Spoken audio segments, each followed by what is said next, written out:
Under a gray British sky, Air Force One makes its descent.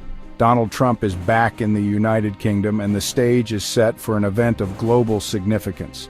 This isn't just another diplomatic trip, it is a full-blown state visit, the highest honor the UK can bestow, steeped in centuries of tradition and pageantry.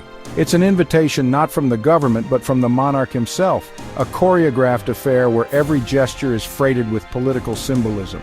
The primary stage is Windsor Castle, a fortress of history that has stood for nearly a millennium. It now prepares to host a leader who is no stranger to the spotlight or to controversy. The contrast is stark, the ancient symbol of the British establishment bracing for one of the modern world's most unpredictable figures. Behind its walls, courtiers and officials have planned every detail, from the state banquet to the security arrangements.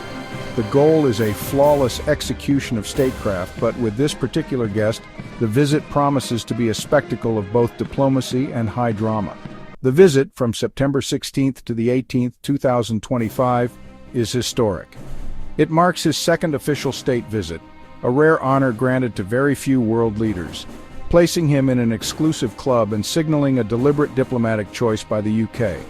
Ostensibly, this underscores the enduring special relationship between the UK and the US, but in a post-Brexit world, with both nations navigating complex internal divisions, this visit is also a high-stakes test of that very bond. Is it as strong as it once was, or a performance for the world stage? Leading the official welcome is His Majesty King Charles III. For the new monarch, it's a defining test of his diplomatic prowess. As the official host, the world will watch how his reserved style meshes with Trump's approach. Playing a vital supporting role is Queen Camilla. Also in the spotlight is the Princess of Wales, Kate Middleton. Her presence is a strategic signal of continuity and the modern face of the monarchy, a bridge between its past and future. But beyond the pomp and protocol, the atmosphere is electric. Protests are planned, and the media is poised to scrutinize every moment. In this highly charged environment, one wrong move or slip of the tongue can overshadow every diplomatic achievement. And that is exactly what people are now saying has happened.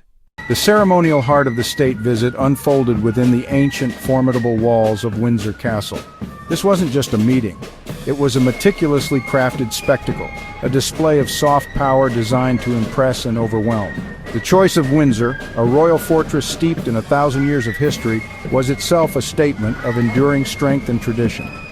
Following the initial greetings, King Charles III invited President Trump to inspect the Guard of Honor. Comprised of the iconic Grenadier Guards, this is a traditional mark of the highest respect for a visiting head of state. As Trump walked the line, the silence was punctuated only by the crunch of gravel. It was a moment of stark contrast, the disruptive modern American president being absorbed into a centuries-old British military ritual, a symbolic gesture of bringing an outsider into the fold of the establishment. The pageantry then escalated, moving from the contained formality of the castle grounds to a grand public display, the carriage procession. Pulled by perfectly groomed Windsor greys, the gilded carriages transported the leaders up the long walk. It's a scene straight from a fairy tale, designed to project an image of unity and regal splendor. But this fairy tale was contained within a security bubble. While the king and president shared a carriage, a symbol of the close bond they aimed to project, the route was conspicuously quiet, a far cry from the cheering crowds that have greeted other world leaders. Later, inside the magnificent St. George's Hall, the opulence of the state banquet was on full display. Amidst royalty, political elites, and business titans, the formal speeches began. This is where diplomacy is performed. Both leaders spoke of reinforcing the special relationship, emphasizing future economic deals and shared security interests. The subtext was clear. In a post-Brexit world, the UK was reaffirming its most crucial alliance. The words were carefully chosen, painting a picture of harmony and mutual benefit, a stark contrast to the discord brewing just beyond the castle walls. And no British state visit is complete without a powerful display of military pageantry.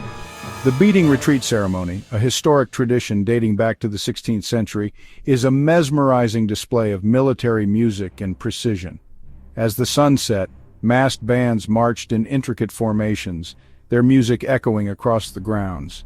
It's a spectacle that serves as a potent reminder of the shared military history and ongoing defense partnership between the UK and the US, the hard power that underpins the diplomatic pleasantries.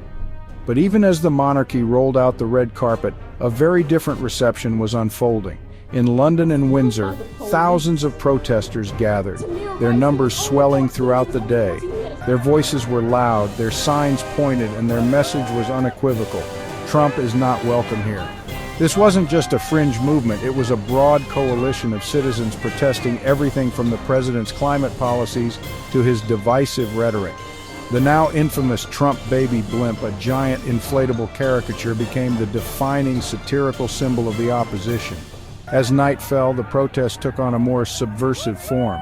Activists used guerrilla projection tactics, turning the ancient stones of Windsor Castle into a canvas for their dissent. They beamed slogans and controversial images, including those linking Trump to the disgraced financier Jeffrey Epstein, directly onto the castle walls. It was a shocking modern act of defiance, defacing the very symbol of tradition the visit sought to leverage. The entire event was underpinned by an immense security operation, costing millions and involving thousands of officers. Police were stretched thin, tasked with the dual role of protecting a visiting head of state while managing the democratic right to public dissent. This turned the meticulously choreographed state visit into a tense battle of optics. On one side, the perfectly polished image of pomp and tradition. On the other, the raw, angry, and sometimes satirical voice of a public determined to be heard. It was a stark illustration of a nation and a relationship deeply divided. The centerpiece of any state visit is the magnificent state banquet. Held in the opulent Buckingham Palace ballroom, this isn't just a dinner. It's a powerful symbol of the enduring special relationship between the United States and the United Kingdom. This is where the true grandeur of the monarchy is put on full display. A carefully choreographed performance of soft power designed to impress and reaffirm alliances. It is a moment of high formality where every rule of etiquette is observed. Months of planning go into every detail, from the cutlery to the seating plan, a diplomatic minefield. The menu is curated, the wine pairings debated, and the dress code is white tie. In this environment, there is zero room for error. Then came the toast, a pivotal moment. Protocol dictates the visiting head of state toasts the monarch. As President Trump rose, a hush fell over the ballroom. It was here that things got awkward. During his remarks, it's widely reported that Donald Trump made a significant gaffe. While intending to toast his royal hosts, he directed his words toward the Queen. The problem? As he spoke, his own eyes seemed fixed not on Queen Camilla, seated in the position of honor, but on Catherine, the Princess of Wales. The camera and the president's gaze lingered on Kate Middleton as he raised his glass and uttered the words. The mismatch of words and sight created palpable confusion. Did he misidentify her, or was it a straying glance? Queen Camilla maintained a composed, if strained, expression. The Princess of Wales offered a tight smile before looking down, a classic royal maneuver to diffuse the situation. The facade of decorum had cracked. In the digital age, such moments don't stay within palace walls. Instantly, social media was flooded with clips. The hashtag #QueenKate began trending worldwide as the internet dissected the gaffe from every angle. The moment had gone viral, taking on a chaotic life of its own. The internet's primary language was the meme. The visual contrast was perfect, high formality undermined by a simple mistake. Screenshots of Kate's reaction were captioned, "The Queen," according to Trump, while images of Camilla were paired with, "Am I a joke to you?" This turned a fleeting moment of awkwardness into an international spectacle. Beyond the humor, the incident ignited a fierce, polarized debate. Supporters rushed to his defense, dismissing it as a simple slip-up blown out of proportion by a hostile media. They argued his gaze merely wandered. Critics, however, seized upon it as proof of their arguments, framing it as disrespect, a lack of preparation, or a cognitive lapse on the world stage. For them, it wasn't just a gaffe, it was a symbol. Every brooch and style choice at a state banquet matters in royal protocol. These aren't just aesthetic details, they send messages. Kate's new tiara look. Wearing a tiara from the royal vault for the first time signifies her growing seniority and the king's confidence in her. Queen Camilla's brooches and what they signify. She wore pieces that belonged to the late Queen Elizabeth II, a poignant choice linking the new reign to the past. Then there were lighter moments too. A joke from King Charles. Watch the sword! Trump's 5-star review of Windsor Castle hospitality, etc. These unscripted moments add a much-needed human dimension. So how serious is this mix-up? Some argue it's just a human error in a high-pressure formal setting. Others say it undermines the respect owed to the monarchy, showing a lack of attention to protocol.